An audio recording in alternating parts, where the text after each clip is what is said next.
39. Thor's visit to Jotunheim. Thor's visit to Jotunheim, the giants' country. One day the god Thor, with his servant Thialfi, and accompanied by Loki, set out on a journey to the giants' country.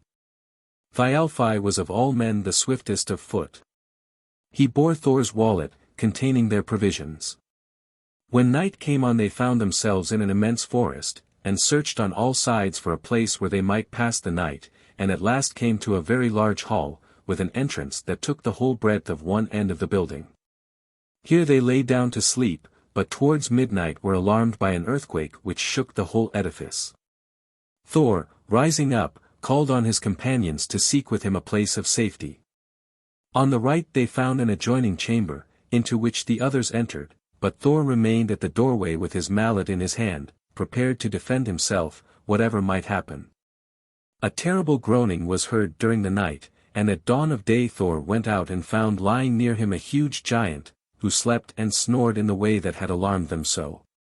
It is said that for once Thor was afraid to use his mallet, and as the giant soon waked up, Thor contented himself with simply asking his name. "My name is Skrymir," said the giant, "but I need not ask thy name, for I know that thou art the god Thor. But what has become of my glove?" Thor then perceived that what they had taken overnight for a hall was the giant's glove, and the chamber where his two companions had sought refuge was the thumb. Skrymir then proposed that they should travel in company, and Thor consenting, they sat down to eat their breakfast, and when they had done, Skrymir packed all the provisions into one wallet, threw it over his shoulder, and strode on before them, taking such tremendous strides that they were hard put to it to keep up with him. So they traveled the whole day, and at dusk Skrymir chose a place for them to pass the night in under a large oak tree. Skrymir then told them he would lie down to sleep. "But take ye the wallet," he added, "and prepare your supper." Skrymir soon fell asleep and began to snore strongly, but when Thor tried to open the wallet, he found the giant had tied it up so tight he could not untie a single knot. At last Thor became wroth, and grasping his mallet with both hands he struck a furious blow on the giant's head. Skrymir, awakening, merely asked whether a leaf had not fallen on his head, and whether they had supped and were ready to go to sleep. Thor answered that they were just going to sleep, and so saying went and laid himself down under another tree. But sleep came not that night to Thor, and when Skrymir snored again so loud that the forest re-echoed with the noise, he arose, and grasping his mallet launched it with such force at the giant's skull that it made a deep dint in it. Skrymir, awakening, cried out, "What's the matter? Are there any birds perched on this tree? I felt some moss from the branches fall on my head. How fares it with thee, Thor?" But Thor went away hastily, saying that he had just then awoke, and that as it was only midnight, there was still time for sleep. He, however, resolved that if he had an opportunity of striking a third blow, it should settle all matters between them. A little before daybreak he perceived that Skrymir was again fast asleep, and again grasping his mallet, he dashed it with such violence that it forced its way into the giant's skull up to the handle. But Skrymir sat up, and stroking his cheek said, "An acorn fell on my head." "What? Art thou awake, Thor? Methinks it is time for us to get up and dress ourselves, but you have not now a long way before you to the city called Utgard. I have heard you whispering to one another that I am not a man of small dimensions, but if you come to Utgard you will see there many men much taller than I. Wherefore I advise you, when you come there, not to make too much of yourselves, for the followers of Utgard Loki will not brook the boasting of such little fellows as you are. You must take the road that leads eastward, mine lies northward, so we must part here." Hereupon he threw his wallet over his shoulders and turned away from them into the forest, and Thor had no wish to stop him or to ask for any more of his company. Thor and his companions proceeded on their way, and towards noon descried a city standing in the middle of a plain. It was so lofty that they were obliged to bend their necks quite back on their shoulders in order to see to the top of it. On arriving they entered the city, and seeing a large palace before them with the door wide open, they went in, and found a number of men of prodigious stature, sitting on benches in the hall. Going further, they came before the king, Utgard Loki, whom they saluted with great respect. The king, regarding them with a scornful smile, said, "If I do not mistake me, that stripling yonder must be the god Thor." Then addressing himself to Thor, he said, "Perhaps thou mayst be more than thou appearest to be. What are the feats that thou and thy fellows deem yourselves skilled in, for no one is permitted to remain here who does not, in some feat or other, excel all other men." "The feat that I know," said Loki, "is to eat quicker than anyone else, and in this I am ready to give a proof against anyone here who may choose to compete with me." "That will indeed be a feat," said Utgard Loki, "if thou performest what thou promisest, and it shall be tried forthwith." He then ordered one of his men who was sitting at the farther end of the bench, and whose name was Logi, to come forward and try his skill with Loki. A trough filled with meat having been set on the hall floor, Loki placed himself at one end, and Logi at the other, and each of them began to eat as fast as he could, until they met in the middle of the trough. But it was found that Loki had only eaten the flesh, while his adversary had devoured both flesh and bone, and the trough to boot. All the company therefore adjudged that Loki was vanquished. Utgard Loki then asked what feat the young man who accompanied Thor could perform. Thialfi answered that he would run a race with anyone who might be matched against him. The king observed that skill in running was something to boast of, but if the youth would win the match he must display great agility. He then arose and went with all who were present to a plain where there was good ground for running on, and calling a young man named Hugi, bade him run a match with Thialfi. In the first course Hugi so much outstripped his competitor that he turned back and met him not far from the starting place. Then they ran a second and a third time, but Thialfi met with no better success. Utgard Loki then asked Thor in what feats he would choose to give proofs of that prowess for which he was so famous. Thor answered that he would try a drinking match with any one. Utgard Loki bade his cupbearer bring the large horn which his followers were obliged to empty when they had trespassed in any way against the law of the feast. The cupbearer having presented it to Thor, Utgard Loki said, "Whoever is a good drinker will empty that horn at a single draught, though most men make 2 of it, but the most puny drinker can do it in 3. Thor looked at the horn, which seemed of no extraordinary size though somewhat long. However, as he was very thirsty, he set it to his lips, and without drawing breath, pulled as long and as deeply as he could, that he might not be obliged to make a second draught of it. But when he set the horn down and looked in, he could scarcely perceive that the liquor was diminished. After taking breath, Thor went to it again with all his might, but when he took the horn from his mouth, it seemed to him that he had drunk rather less than before, although the horn could now be carried without spilling. "How now, Thor?" said Utgard Loki, "thou must not spare thyself, if thou meanest to drain the horn at the third draught thou must pull deeply. And I must needs say that thou wilt not be called so mighty a man here as thou art at home if thou showest no greater prowess in other feats than methinks will be shown in this." Thor, full of wrath, again set the horn to his lips and did his best to empty it, but on looking in found the liquor was only a little lower, so he resolved to make no further attempt, but gave back the horn to the cupbearer. "I now see plainly," said Utgard Loki, "that thou art not quite so stout as we thought thee, but wilt thou try any other feat, though methinks thou art not likely to bear any prize away with thee hence. What new trial hast thou to propose?" said Thor. "We have a very trifling game here," answered Utgard Loki, "in which we exercise none but children. It consists in merely lifting my cat from the ground. Nor should I have dared to mention such a feat to the great Thor if I had not already observed that thou art by no means what we took thee for." As he finished speaking, a large grey cat sprang on the hall floor.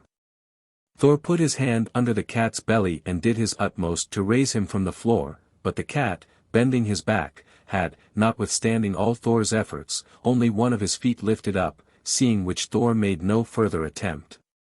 "This trial has turned out," said Utgard Loki, "just as I imagined it would.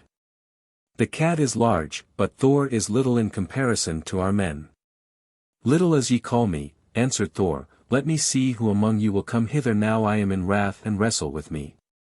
"I see no one here," said Utgard Loki, looking at the men sitting on the benches, "who would not think it beneath him to wrestle with thee. Let somebody, however, call hither that old crone, my nurse Ellie, and let Thor wrestle with her if he will.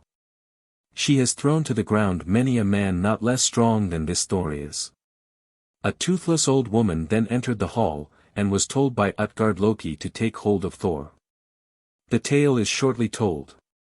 The more Thor tightened his hold on the crone, the firmer she stood. At length, after a very violent struggle, Thor began to lose his footing, and was finally brought down upon one knee. Utgard Loki then told them to desist, adding that Thor had now no occasion to ask anyone else in the hall to wrestle with him, and it was also getting late. So he showed Thor and his companions to their seats, and they passed the night there in good cheer.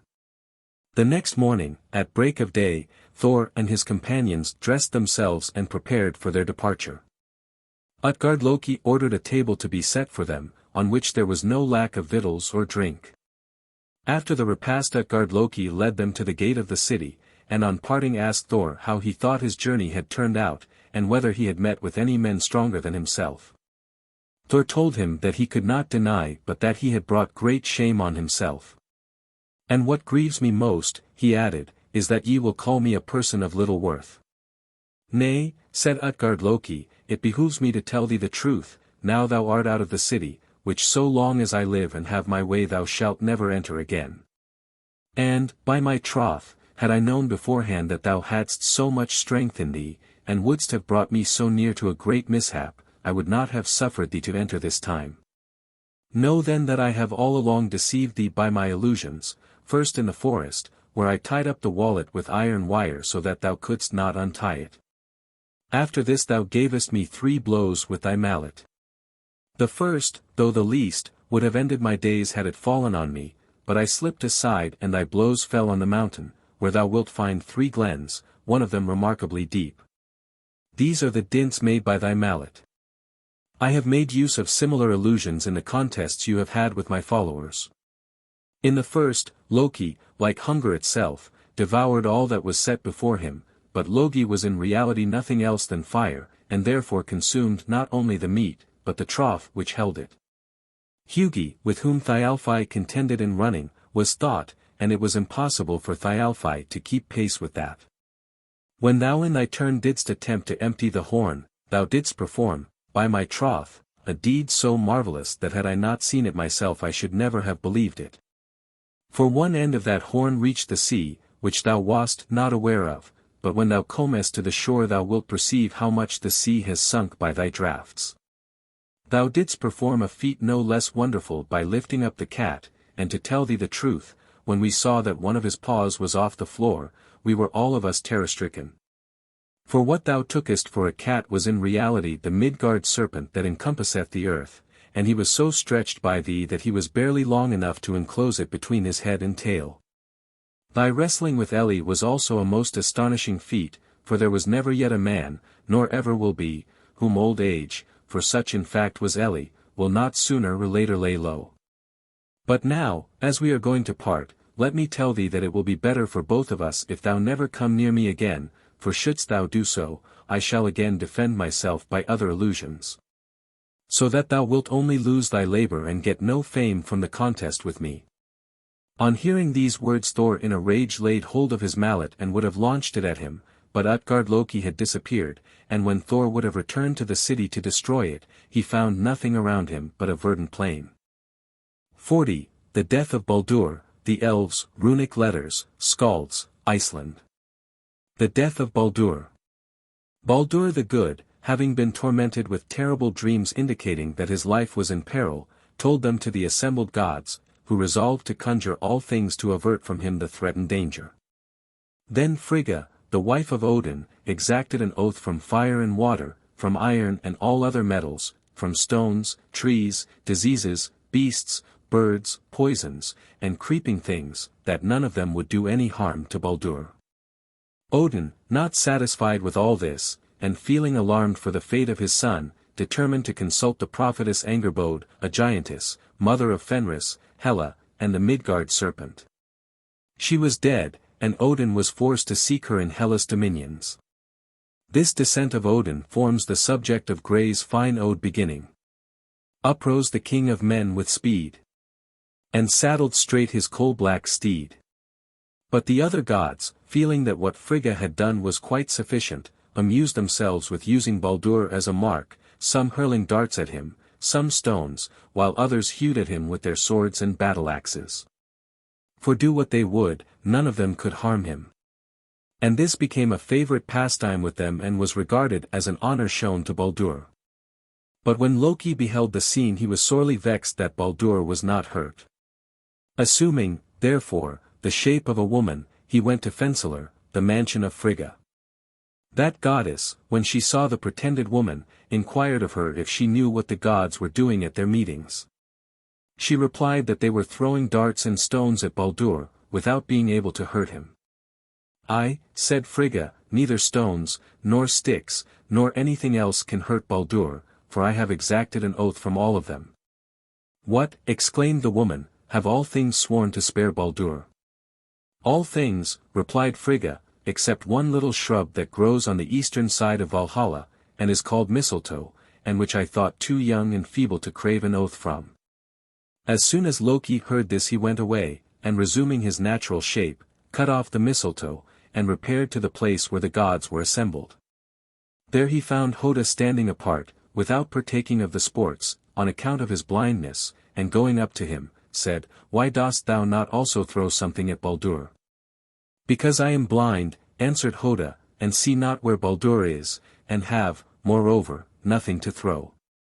"Come, then," said Loki, "do like the rest, and show honor to Baldur by throwing this twig at him, and I will direct thy arm towards the place where he stands." Hoda then took the mistletoe, and under the guidance of Loki, darted it at Baldur, who, pierced through and through, fell down lifeless. Surely never was there witnessed, either among gods or men, a more atrocious deed than this. When Baldur fell, the gods were struck speechless with horror, and then they looked at each other and all were of one mind to lay hands on him who had done the deed. But they were obliged to delay their vengeance out of respect for the sacred place where they were assembled. They gave vent to their grief by loud lamentations. When the gods came to themselves, Frigga asked who among them wished to gain all her love and goodwill. "For this," said she, "shall he have who will ride to Hel and offer Hela a ransom if she will let Baldur return to Asgard." Whereupon Hermod, surnamed the Nimble, the son of Odin, offered to undertake the journey. Odin's horse, Sleipnir, which has 8 legs and can outrun the wind, was then led forth, on which Hermod mounted and galloped away on his mission. For the space of 9 days and as many nights he rode through deep glens so dark that he could not discern anything, until he arrived at the river Giol, which he passed over on a bridge covered with glittering gold. The maiden who kept the bridge asked him his name and lineage, telling him that the day before 5 bands of dead persons had ridden over the bridge, and did not shake it as much as he alone. "But," she added, "thou hast not death's hue on thee. Why then ridest thou here on the way to Hel?" "I ride to Hel," answered Hermod, "to seek Baldur. Hast thou perchance seen him pass this way?" She replied, "Baldur hath ridden over Giol's bridge, and yonder leath the way he took to the abodes of death." Hermod pursued his journey until he came to the barred gates of Hel. Here he alighted, girthed his saddle tighter, and remounting clapped both spurs to his horse, who cleared the gate by a tremendous leap without touching it. Hermod then rode on to the palace, where he found his brother Baldur occupying the most distinguished seat in the hall, and passed the night in his company. The next morning he besought Hela to let Baldur ride home with him, assuring her that nothing but lamentations were to be heard among the gods. Hela answered that it should now be tried whether Baldur was so beloved as he was said to be. "If, therefore," she added, "all things in the world, both living and lifeless, weep for him, then shall he return to life, but if any one thing speak against him or refuse to weep, he shall be kept in Hel." Hermod then rode back to Asgard and gave an account of all he had heard and witnessed. The gods upon this dispatched messengers throughout the world to beg everything to weep in order that Baldur might be delivered from Hel. All things very willingly complied with this request, both men and every other living being, as well as earths, and stones, and trees, and metals, just as we have all seen these things weep when they are brought from a cold place into a hot one. As the messengers were returning, they found an old hag named Thokkt sitting in a cavern, and begged her to weep Baldur out of hell. But she answered, "Thocht will wail with dry tears Baldur's bale fire. Let Hela keep her own." It was strongly suspected that this hag was no other than Loki himself, who never ceased to work evil among gods and men. So Baldur was prevented from coming back to Asgard. 38. The funeral of Baldur. The gods took up the dead body and bore it to the seashore where stood Baldur's ship, Hringam, which passed for the largest in the world. Baldur's dead body was put on the funeral pile, on board the ship, and his wife Nanna was so struck with grief at the sight that she broke her heart, and her body was burned on the same pile with her husband's. There was a vast concourse of various kinds of people at Baldur's obsequies. First came Odin accompanied by Frigga, the Valkyrier, and his ravens, then Frey in his car drawn by Gullinbursti, the boar. Heimdall rode his horse Gulltop, and Freyja drove in her chariot drawn by cats. There were also a great many frost giants and giants of the mountain present. Baldur's horse was led to the pile fully caparisoned and consumed in the same flames with his master. But Loki did not escape his deserved punishment. When he saw how angry the gods were, he fled to the mountain, and there built himself a hut with 4 doors, so that he could see every approaching danger. He invented a net to catch the fishes, such as fishermen have used since his time. But Odin found out his hiding place and the gods assembled to take him. He, seeing this, changed himself into a salmon, and lay hid among the stones of the brook. But the gods took his net and dragged the brook, and Loki, finding he must be caught, tried to leap over the net, but Thor caught him by the tail and compressed it, so that salmons ever since have had that part remarkably fine and thin. They bound him with chains and suspended a serpent over his head, whose venom falls upon his face drop by drop. His wife Siguna sits by his side and catches the drops as they fall, in a cup. But when she carries it away to empty it, the venom falls upon Loki, which makes him howl with horror, and twist his body about so violently that the whole earth shakes, and this produces what men call earthquakes. The Elves. The Edda mentions another class of beings, inferior to the gods, but still possessed of great power. These were called elves. The white spirits, or elves of light, were exceedingly fair, more brilliant than the sun, and clad in garments of a delicate and transparent texture. They loved the light, were kindly disposed to mankind, and generally appeared as fair and lovely children. Their country was called Alfheim, and was the domain of Freyr, the god of the sun, in whose light they were always sporting. The black or night elves were a different kind of creatures. Ugly, long-nosed dwarfs, of a dirty brown color, they appeared only at night, for they avoided the sun as their most deadly enemy, because whenever his beams fell upon any of them they changed them immediately into stones. Their language was the echo of solitudes, and their dwelling places subterranean caves and clefts. They were supposed to have come into existence as maggots produced by the decaying flesh of Ymir's body, and were afterwards endowed by the gods with a human form and great understanding. They were particularly distinguished for a knowledge of the mysterious powers of nature, and for the runes which they carved and explained. They were the most skillful artificers of all created beings, and worked in metals and in wood. Among their most noted works were Thor's hammer, and the ship Skidbladnir, which they gave to Freyr, and which was so large that it could contain all the deities with their war and household implements. But so skillfully was it wrought that when folded together it could be put into a side pocket. Ragnarok, the twilight of the gods.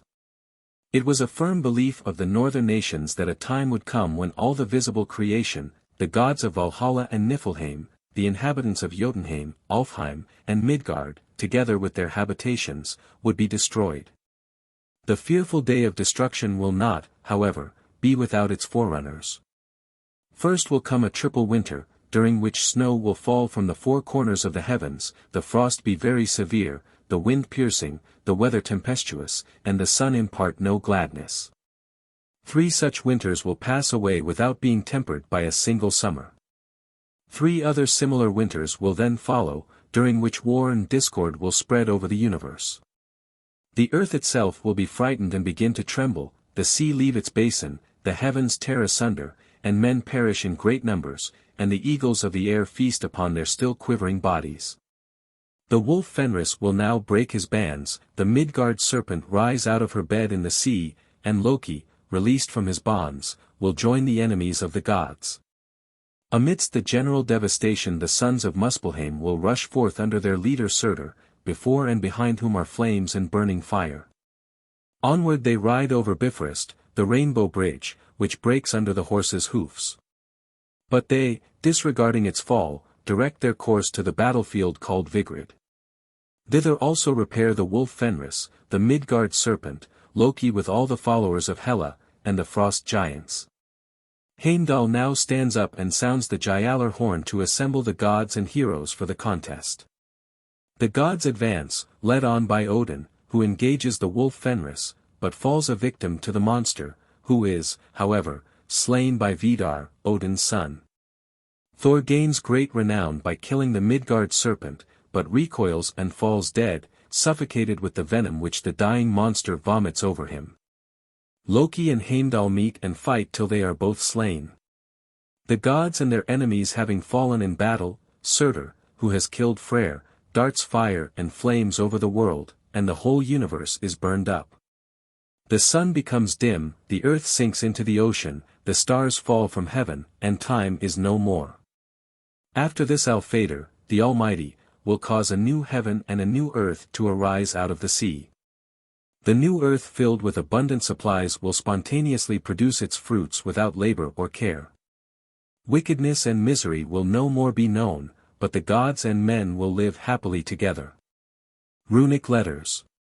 One cannot travel far in Denmark, Norway, or Sweden without meeting with great stones of different forms, engraven with characters called runic, which appear at first sight very different from all we know.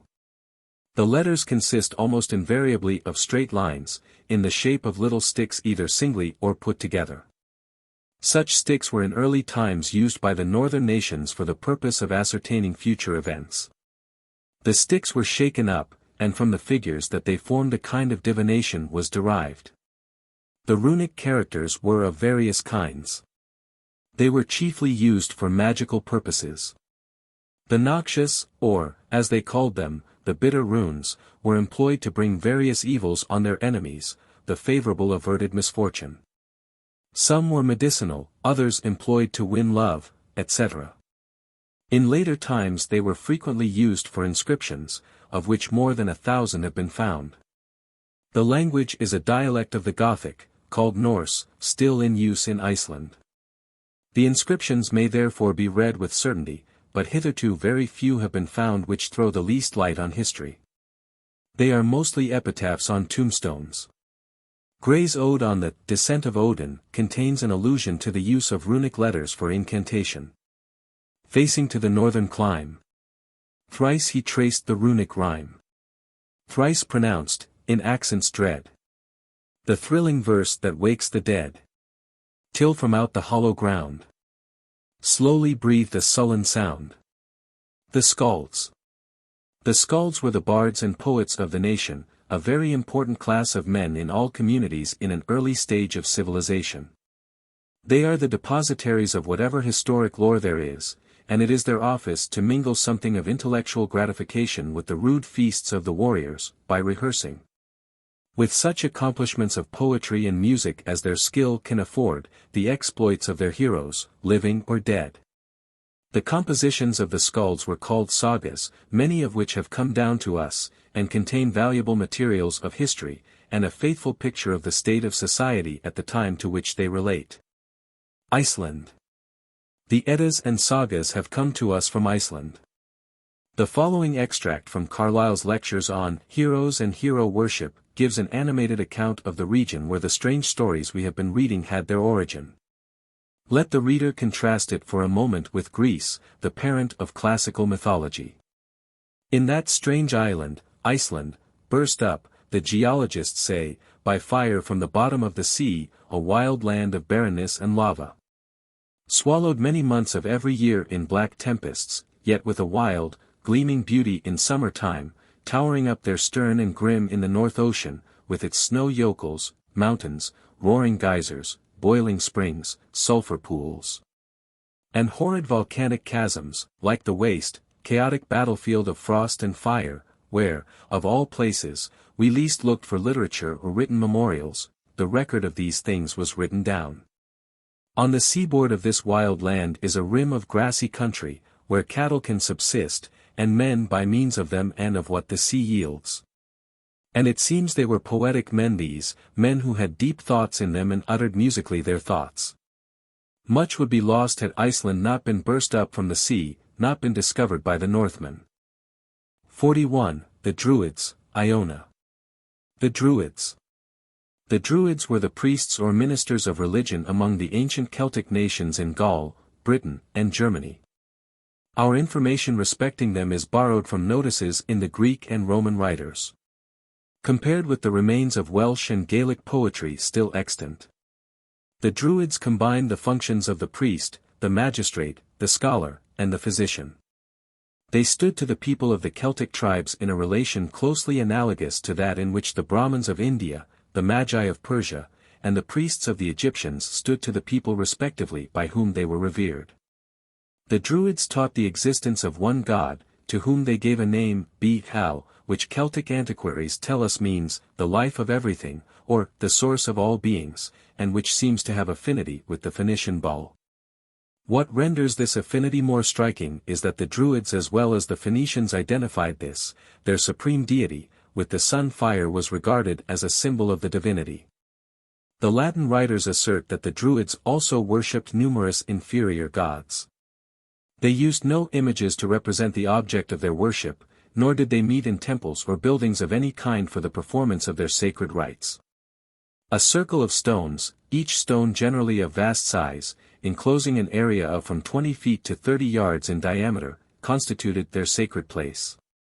The most celebrated of these now remaining is Stonehenge, on Salisbury Plain, England.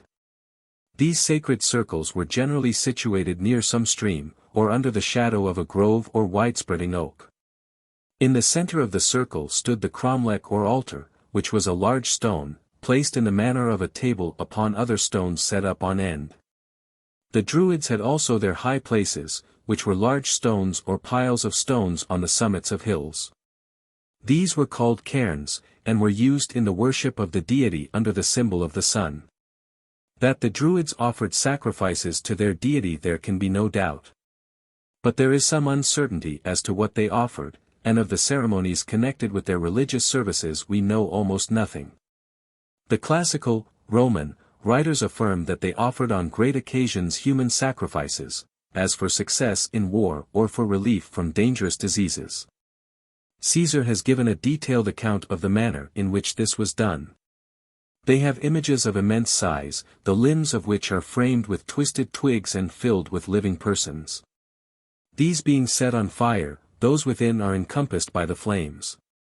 Many attempts have been made by Celtic writers to shake the testimony of the Roman historians to this fact, but without success.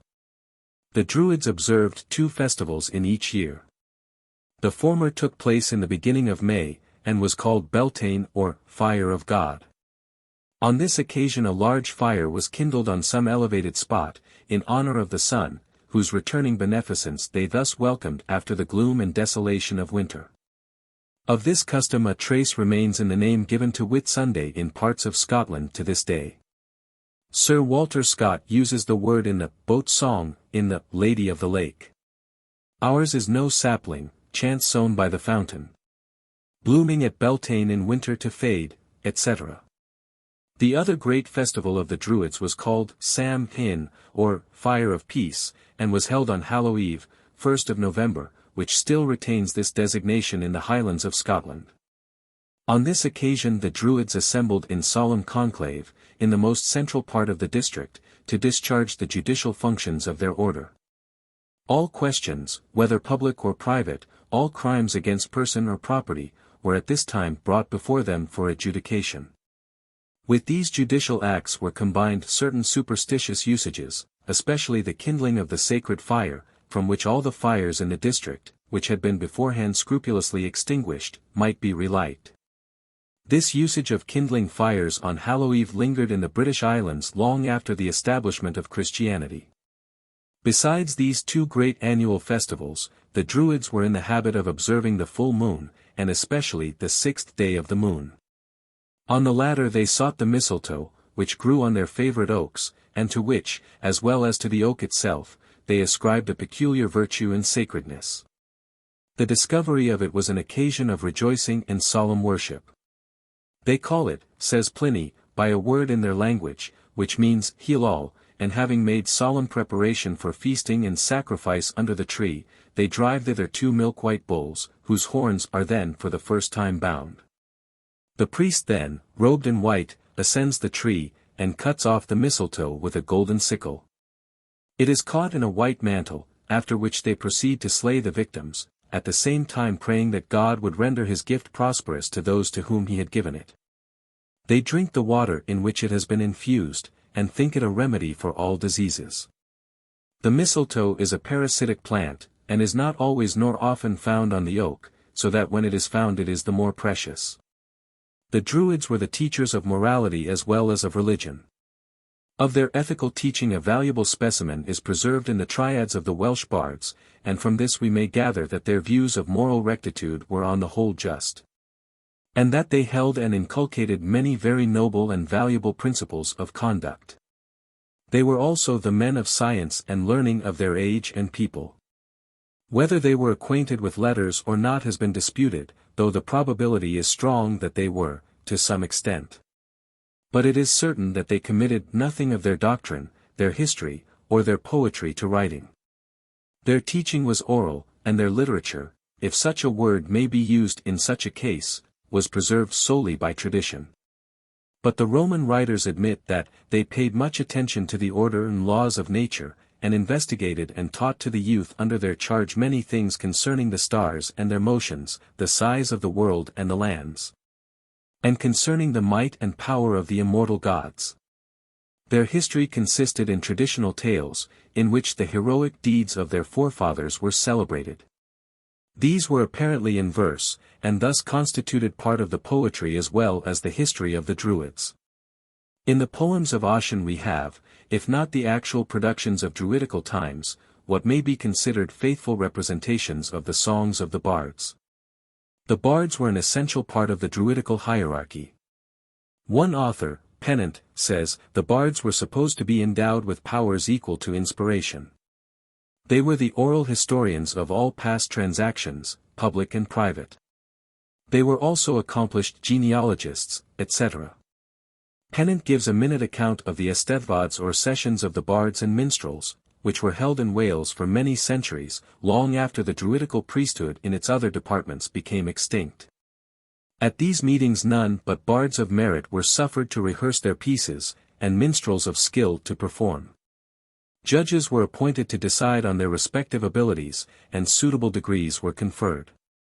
In the earlier period the judges were appointed by the Welsh princes, and after the conquest of Wales, by commission from the kings of England. Yet the tradition is that Edward I, in revenge for the influence of the bards in animating the resistance of the people to his sway, persecuted them with great cruelty. This tradition has furnished the poet Gray with the subject of his celebrated ode, The Bard. There are still occasional meetings of the lovers of Welsh poetry and music, held under the ancient name. Among Mrs. Hemans' poems is one written for an Eisteddfod, or meeting of Welsh bards, held in London, May 22, 1822. It begins with a description of the ancient meeting, of which the following lines are a part. Midst the eternal cliffs, whose strength defied the crested Roman in his hour of pride, and where the Druids' ancient cromlech frowned, and the oaks breathed mysterious murmurs round, there thronged the inspired of yore, on plain or height, in the sun's face, beneath the eye of light, and bearing unto heaven each noble head, stood in the circle, where none else might tread. The Druidical system was at its height at the time of the Roman invasion under Julius Caesar. Against the Druids, as their chief enemies, these conquerors of the world directed their unsparing fury. The Druids, harassed at all points on the mainland, retreated to Anglesey and Iona, where for a season they found shelter and continued their now dishonored rites. The Druids retained their predominance in Iona and over the adjacent islands and mainland until they were supplanted and their superstitions overturned by the arrival of St. Columba, the apostle of the highlands, by whom the inhabitants of that district were first led to profess Christianity. Iona. One of the smallest of the British Isles, situated near a rugged and barren coast, surrounded by dangerous seas, and possessing no sources of internal wealth. Iona has obtained an imperishable place in history as the seat of civilization and religion at a time when the darkness of heathenism hung over almost the whole of northern Europe. Iona or Icolmkill is situated at the extremity of the island of Mull, from which it is separated by a strait of half a mile in breadth, its distance from the mainland of Scotland being 36 miles. Columba was a native of Ireland, and connected by birth with the princes of the land. Ireland was at that time a land of gospel light, while the western and northern parts of Scotland were still immersed in the darkness of heathenism. Columba with 12 friends landed on the island of Iona in the year of our Lord 563, having made the passage in a wicker boat covered with hides. The Druids who occupied the island endeavored to prevent his settling there, and the savage nations on the adjoining shores incommoded him with their hostility, and on several occasions endangered his life by their attacks. Yet by his perseverance and zeal he surmounted all opposition, procured from the king a gift of the island, and established there a monastery of which he was the abbot. He was unwearied in his labors to disseminate a knowledge of the scriptures throughout the highlands and islands of Scotland, and such was the reverence paid him that though not a bishop, but merely a presbyter and monk, the entire province with its bishops was subject to him and his successors. The Pictish monarch was so impressed with a sense of his wisdom and worth that he held him in the highest honor, and the neighboring chiefs and princes sought his counsel and availed themselves of his judgment in settling their disputes. When Columba landed on Iona he was attended by 12 followers whom he had formed into a religious body of which he was the head. To these, as occasion required, others were from time to time added, so that the original number was always kept up. Their institution was called a monastery and the superior an abbot, but the system had little in common with the monastic institutions of later times. The name by which those who submitted to the rule were known was that of culdes, probably from the Latin cultores Dei, worshippers of God. They were a body of religious persons associated together for the purpose of aiding each other in the common work of preaching the gospel and teaching youth, as well as maintaining in themselves the fervor of devotion by united exercises of worship. On entering the order certain vows were taken by the members, but they were not those which were usually imposed by monastic orders, for of these, which are 3, celibacy, poverty, and obedience, the culdes were bound to none except the third. To poverty they did not bind themselves, on the contrary they seem to have labored diligently to procure for themselves and those dependent on them the comforts of life. Marriage also was allowed them, and most of them seem to have entered into that state. True, their wives were not permitted to reside with them at the institution, but they had a residence assigned to them in an adjacent locality. Near Iona there is an island which still bears the name of Island Nam Ban, Women's Island, where their husbands seem to have resided with them, except when duty required their presence in the school or the sanctuary. Campbell, in his poem of Rialura, alludes to the married monks of Iona. The pure culdes were Albin's earliest priests of God, ere yet an island of her seas by foot of Saxon monk was trod, long ere her churchmen by bigotry were barred from holy wedlock's tie. 'Twas then that Aegon, famed afar, in Iona preached the word with power, and Rialura, beauty's star, was the partner of his bower. In one of his Irish melodies, Moore gives the legend of St. Senninus and the lady who sought shelter on the island, but was repulsed. Oh, haste and leave this sacred isle, unholy bark, ere morning smile, for on thy deck, though dark it be, a female form I see, and I have sworn this sainted sod shall ne'er by woman's foot be trod. In these respects and in others the culdes departed from the established rules of the Romish Church, and consequently were deemed heretical. The consequence was that as the power of the latter advanced that of the culdes was enfeebled. It was not, however, till the 13th century that the communities of the culdees were suppressed and the members dispersed. They still continued to labor as individuals, and resisted the inroads of papal usurpation as they best might till the light of the Reformation dawned on the world. Iona, from its position in the western seas, was exposed to the assaults of the Norwegian and Danish rovers by whom those seas were infested, and by them it was repeatedly pillaged, its dwellings burned, and its peaceful inhabitants put to the sword. These unfavorable circumstances led to its gradual decline, which was expedited by the subversion of the culdees throughout Scotland. Under the reign of Popery the island became the seat of a nunnery, the ruins of which are still seen. At the Reformation, the nuns were allowed to remain, living in community, when the abbey was dismantled. Iona is now chiefly resorted to by travelers on account of the numerous ecclesiastical and sepulchral remains which are found upon it. The principal of these are the cathedral or abbey church and the chapel of the nunnery. Besides these remains of ecclesiastical antiquity, there are some of an earlier date, and pointing to the existence on the island of forms of worship and belief different from those of Christianity. These are the circular cairns which are found in various parts, and which seem to have been of Druidical origin. It is in reference to all these remains of ancient religion that Johnson exclaims, that man is little to be envied whose patriotism would not gain force upon the plains of Marathon, or whose piety would not grow warmer amid the ruins of Iona. In the Lord of the Isles, Scott beautifully contrasts the church on Iona with the cave of Staffa, opposite. Nature herself, it seemed, would raise a minster to her Maker's praise. Not for a meaner use ascend her columns, or her arches bend.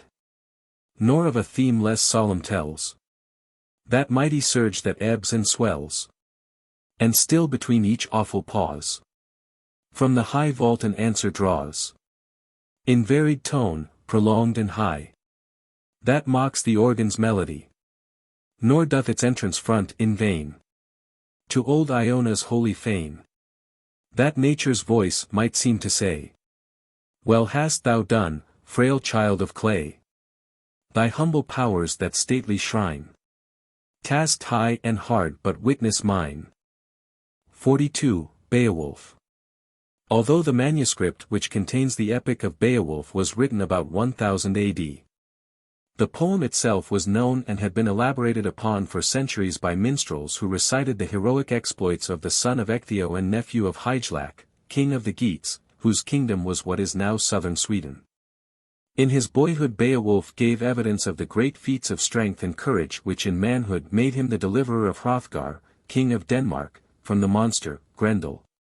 And later in his own kingdom from the fiery dragon which dealt Beowulf a mortal blow. Beowulf's first renown followed his conquest of many sea monsters while he swam for 7 days and nights before he came to the country of the Finns. Helping to defend the land of the Hetware, he killed many of the enemy and again showed his prowess as a swimmer by bringing to his ship the armor of 30 of his slain pursuers. Offered the crown of his native land, Beowulf, just entering manhood, refused it in favor of Herdred, the young son of the queen. Instead, he acted as guardian and counselor until the boy king grew old enough to rule alone. For 12 years, Hrothgar, king of Denmark, suffered while his kingdom was being ravaged by a devouring monster, named Grendel. This Grendel bore a charmed life against all weapons forged by man. He lived in the wastelands and nightly prowled out to visit the hall of Hrothgar, carrying off and slaughtering many of the guests. Beowulf, hearing from mariners of Grendel's murderous visits, sailed from Geatland with 14 stalwart companions to render Hrothgar the help of his great strength.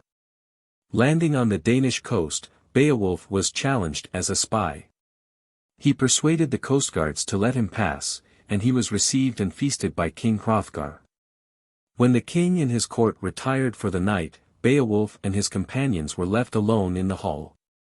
All but Beowulf fell asleep. Grendel entered.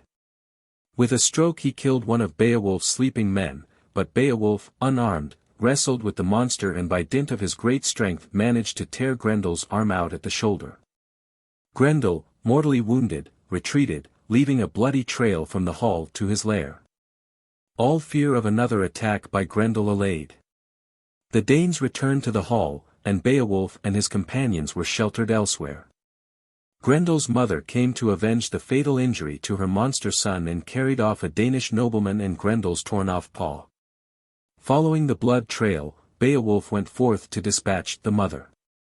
Armed with his sword, grunting, he came to the water's edge. He plunged in and swam to a chamber under the sea. There he fought with Grendel's mother, killing her with an old sword he found in the sea cavern. Nearby was Grendel's body. Beowulf cut off its head and brought it back as a trophy to King Hrothgar. Great was the rejoicing in the hall and greater was Beowulf's welcome when he returned to Geatland, where he was given great estates and many high honors. Shortly afterward, Herdred, the boy king, was killed in the war with the Swedes. Beowulf succeeded him to the throne. For 50 years Beowulf ruled his people in peace and serenity. Then suddenly a dragon, furious at having his treasure stolen from his hoard in a burial mound, began to ravage Beowulf's kingdom. Like Grendel, this monster left its den at night on its errand of murder and pillage. Beowulf, now an aged monarch, resolved to do battle, unaided, with the dragon. He approached the entrance to its den, whence boiling steam issued forth. Undaunted, Beowulf strode forward shouting his defiance. The dragon came out, sputtering flames from its mouth. The monster rushed upon Beowulf with all its fury and almost crushed him in its first charge. So fearful grew the struggle that all but one of Beowulf's men deserted and fled for their lives.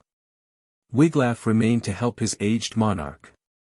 Another rush of the dragon shattered Beowulf's sword and the monster's fangs sunk into Beowulf's neck. Wiglaf, rushing into the struggle, helped the dying Beowulf to kill the dragon. Before his death, Beowulf named Wiglaf his successor to the throne of Geatland and ordered that his own ashes be placed in a memorial shrine at the top of a high cliff commanding the sea. Beowulf's body was burned on a vast funeral pyre, while 12 Geats rode around the mound singing their sorrow and their praise for the good and great man, Beowulf. 43. Proverbial Expressions. Materium superbat opus. Ovid. The workmanship surpassed the material. Facies non omnibus una. Nec diversa tamen, quaelum dicit esse sororum. Ovid. Their faces were not all alike, nor yet unlike, but such as those of sisters ought to be. Medio tutissimus ibis. Ovid. You will go most safely in the middle. Hic situs est phaeton, curris origa paterni. Quem esse non tenuit, magnis tamen excidit ossis. Ovid. Here lies Phaeton, the driver of his father's chariot, which if he failed to manage, yet he fell in a great undertaking. Imponere Pelio ossum. Virgil. To pile ossa upon Pelion. Timeo Daneos Etidona Ferentes. Virgil. I fear the Greeks even when they offer gifts. Non tali auxilio nec defensoribus istis. Tempus eget. Virgil. Not such aid nor such defenders does the time require. Incidit in Scyllum, Cupiens vitare Charybdum. He runs on Scylla, wishing to avoid Charybdis. Sequitur patrem, non passibus equis. Virgil. He follows his father with unequal steps. Monstrum horrendum, in form, ingens, cui lumina demptum. Virgil. A horrible monster, misshapen, vast, whose only eye had been put out. Tantin animes coelestibus ire. Virgil. In heavenly minds can such resentments dwell? Haud ignara mali, miseris secura disco. Virgil. Not unacquainted with distress, I have learned to succor the unfortunate. Tras, Tyrius mihi nullo discriminagitur. Virgil. Whether Trojan or Tyrian shall make no difference to me. Tu ne sed malis, sed contra adenturido. Virgil. Yield thou not to adversity, but press on the more bravely. Facilis descensus averni. Nox ac dies patit atri januathethes. Sed revocare gradum, superasc evadir ad horas.